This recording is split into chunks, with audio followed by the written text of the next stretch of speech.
We're going to turn now to politics as details of President Obama's proposal for immigration reform have begun leaking out of Washington. It includes a plan that could pave the way to citizenship for many of the nation's 11 million illegal immigrants. ABC's Reena Ninan joins us from the White House with that story. Good morning to you, Reena. Hi, Bianna. Good morning to you as well. The White House has been working on its own immigration reform bill, but it hasn't publicly revealed its details, opting instead to allow Congress to act first. It's a supposed White House plan for comprehensive immigration reform. Republicans are already calling it dead on arrival, half-baked, and seriously flawed. USA Today claims a leaked draft proposal circulating throughout various departments would allow for illegal immigrants to obtain green cards within 8 years.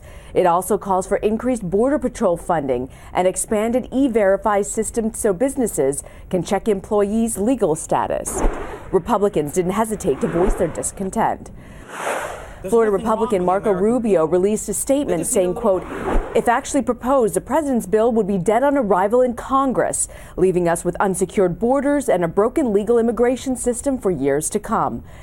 The White House has not publicly released the language or specific proposals for a bill, but the president has warned Congress he's poised to act if they don't move quickly on immigration reform. And if Congress is unable to move forward in a timely fashion, I will send up a bill based on my proposal. Overnight, the White House also issued this statement. The president has made clear the principles upon which he believes any common sense immigration reform effort should be based. We continue to work in support of a bipartisan effort. The president met with Democratic senators here at the White House on Wednesday. They're working on bipartisan legislation, and they hope to have something to push forward in March. The president also telling our sister station, Univision, going beyond that deadline would be a problem. Bianna? Reena, thank you. I'll pick it up from here. So will something actually get done on this issue? That's the big question. Let's go to Jon Karl, who's in Washington this morning and filling in for George Stephanopoulos on This Week. Hey, John, given the unfriendly back and forth that we just heard from Reena, is there still any potential for compromise on the path to citizenship? Well, it certainly is not a good sign, Dan. There certainly is still potential for compromise. In fact, before this story broke, things looked really good on immigration.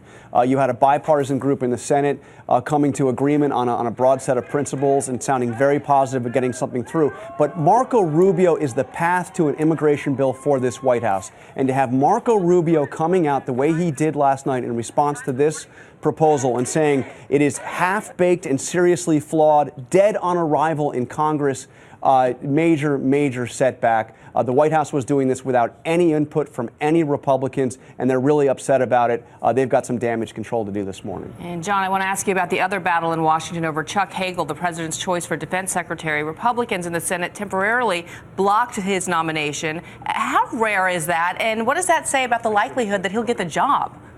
Well, it's extremely rare, and I've got to say this is one of the most bizarre episodes I have covered in Congress because you had Republicans blocking his nomination, blocking the vote on his nomination, but saying that when they come back from their recess next week, that they will no longer block it. So it looks like he will get through without any problem, but whenever there's a delay, there are questions raised. It's not a sure thing. It's pretty close to a sure thing, which raises the question of what the Republicans are trying to accomplish with simply a delay of a week or two, and that's where it stands right now. Indication of just how partisan things are in Washington right now. All right, John, thanks so much. Great to see you.